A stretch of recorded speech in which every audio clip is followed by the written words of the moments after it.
We were reminded, sadly, this week that no one expects a fire to break out, but being ready, if it does, is key. Well, today, fire officials continue to spread that message. As they continued Fire Safety Week activities today, the aim was to allow one special group to catch that vision. Jimenita Swain explains. They were just as eager to escape danger as anyone who is in a burning building. But students at the School for the Blind moved right on cue.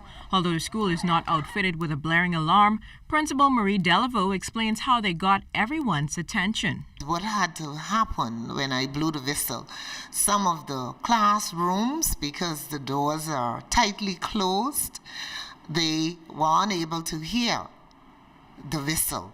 And so I had to use someone to go to the doors to let them know they have to get out. One would have thought it would have been more challenging for the 17 students and their teachers, some of whom are blind themselves, rather than for people who were not visually impaired. But the group was out of the building in under 3 minutes. We have teachers who are totally blind, and it is very challenging in getting them out on time. But today it really was surprising to see how they all try to get out. Officer in charge of fire prevention, Anton Moss, believes the drill was one way to perfect what should happen in the instance of an actual emergency. The timing was well, just that we need to understand that those students need assistance in getting out, so it may be a little more challenging. And definitely we need to assign a crossing guard, because if they need to cross the street, we need somebody here with a sign to stop the traffic to allow the students to cross the street safely to their meeting place.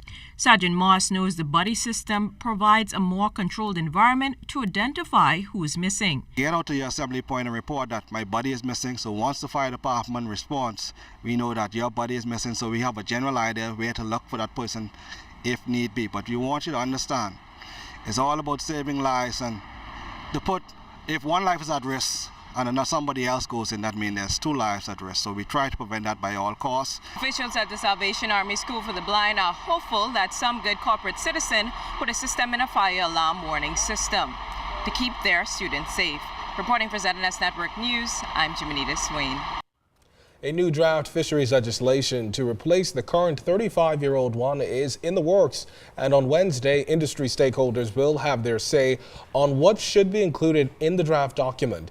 A validation workshop will take place at the British Colonial Hilton Hotel, where the draft act will be presented to key stakeholders in the industry. Consultant Christopher Headley has been engaged in consultation works across the country with stakeholders and expects more than 40 participants to attend. The key focuses, for example, is on improving governance and creating a strong structure for how fisheries is managed and how the department interacts with other stakeholders.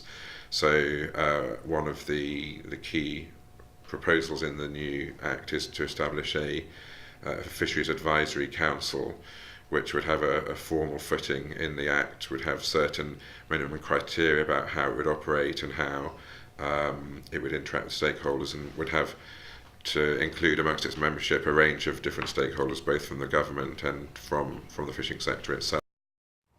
Now, Headley says that particular feature has been universally approved. Other areas, he said, deals with the general framework for conservation management. Dr. Winston McCullough said the draft legislation ties in with what is taking place regionally.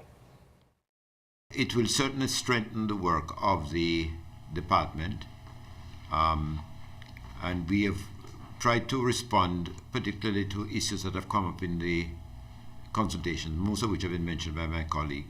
One issue which we have dealt with as well is the issue of non-Bahamian fishing and strengthening the enforcement mechanisms for foreign fishing, encroachment in the Bahamian waters. So what this act will do is establish a framework, but it's not the ending of the process, because further work will have to be done on the whole regulations, existing regulations. A full day of discussions on climate change and reviewing the draft Comprehensive Disaster Management Country Work Program for the Bahamas took place today. The event is being organized by the National Emergency Management Agency, NEMA, in conjunction with the Caribbean Disaster Emergency Management Agency. Facilitators for the week-long Climate Smarting Comprehensive Disaster Management Country Workshop will highlight the socio-economic projects for development in the country, information on the primary hazards affecting the Bahamas, and examine the factors that promote vulnerability in the Caribbean. Comprehensive disaster management strategy sought to see how they could include those disaster management plans, ideas into all sectors of government. And the idea here in the Bahamas is we try to see how we can adopt this strategy from SEDIMA again, and to make sure that every sector of the Bahamas, likewise our private sector, can also include the disaster management concepts in their strategies. It is not the responsibility of NEMA in order to execute the comprehensive disaster management. NEMA would be the coordinating agency, and the execution of the programs would be at the sectoral level in order to develop the resilience to disasters, including those that are induced by climate change. Minister for the Environment and Housing, the Honorable Kenred Dorset, opened the workshop on behalf of Prime Minister Perry Christie. He encouraged participants to engage in productive discussions on this timely topic. The Bahamas, like the other 14 states, is experiencing coastal erosion, and we can expect to see changes in our average atmospheric temperature, reduced average annual rainfall, increased sea surface temperatures, and the potential for an increase in the intensity of tropical storms. More than 400 students at the St. Francis and St. Joseph's Primary School officially kicked off Library Week during a special assembly on Monday. Under the theme, Reading is for Rock Stars. The students entertained the audience with special songs about the importance of reading and were also treated to a special presentation by dramatist Therese Davis Gibson, also known as Dynamite Daisy.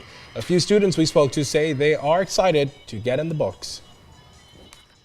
It's very important because in order to do anything in life, you really need to learn how to read. And reading is about learning how to pronounce your words properly and learning the pronunciation, and it really expands your vocabulary. And it can help me sound better so that in interviews and careers, I could succeed in life. Well, every new school year, teachers set aside a full week to motivate and make reading fun for students. Principal Jacinta Goff tells us what they have planned this year. Throughout the week, we will invite parents to come in to read to the students. We also have what is called Word Day, where the students will be allowed to wear a t-shirt with some positive words on it, and we have games pertaining to that. There will also be a word wall where children will go to that wall and create sentences or create stories. And we will end the week with our Rockstar concert and pajama night, where parents, family members, students will be encouraged to come dressed in their pajamas, bringing their teddy bears and comforters. He spent more than 30 years fighting crime and protecting the Bahamian public, and today former police officer Paul Thompson presented a copy of his first book entitled A Police Story to the Deputy to the Governor General, Dame Marguerite's Lady Pinling, during a special courtesy call at Government House this morning. The first book, published by Media Enterprises, talks about Thompson's wealth of knowledge and experiences on the force. My career as a policeman, bringing in some of the very high-profile cases that I was involved in investigation, murders and kidnappings and things like that, plus my thanks to the Bahamian people for sending me abroad so many times for training. And I mention a bit in it about Carnival. I also talk a little about the police, the lawyers, and the press. Generally, the book, as Mrs. Karen described it, is not an autobiography or biography. It is 30 years well spent. Up next in sports, the Wildcats are still alive. And in Family Island news, we take a look at the multi-million-dollar upgrade to the new resort on Bimini. You're watching The Bahamas Tonight. This portion of the news was brought to you by McDonald's. McDonald's, I'm loving it.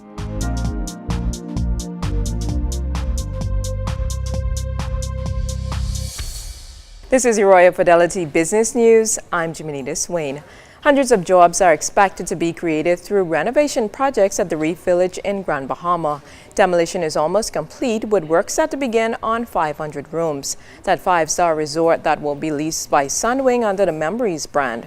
Minister for Grand Bahama Dr. Michael Darville said about 170 were employed on the project, and that number would likely increase to 350 in coming weeks. In January, Sunwing is gearing up to commence direct flights from Canada, and when the all-inclusive resort opens its doors, more than 1,000 permanent jobs will be created. AML Foods recording a net profit of $171,000 compared to $448,000 for the same period in the previous year. Chairman Dionisio de Aguilar called the second quarter results disappointing. He said the results were reflective of both internal and external factors which combined to produce subpar results. The chairman said there has been a definite decline in consumer confidence, which he feels is impacting average spend. Additionally, increased levels of taxation, particularly the introduction of 1% customs processing fee, materially impacted margins that management had to make adjustments to compensate for. And in international business news, Burger King has launched a low-fat, crinkle-cut French fry to appeal to health-conscious consumers. That was the announcement today from the second-largest burger chain. Dubbed Satis Fries, the new fries are taking aim at fried spuds from rival McDonald's. Burger King Inc. Worldwide said the new fries have 40% less fat and 30% fewer calories than McDonald's fries. The new product has largely the same ingredients as Burger King's typical fries, but has a more porous batter that keeps out more oil during cooking. The company's shares were up 5 cents or 0.25 cents, trading at $19.85. That was your Royal Fidelity Business News. I'm Jimenita Swain.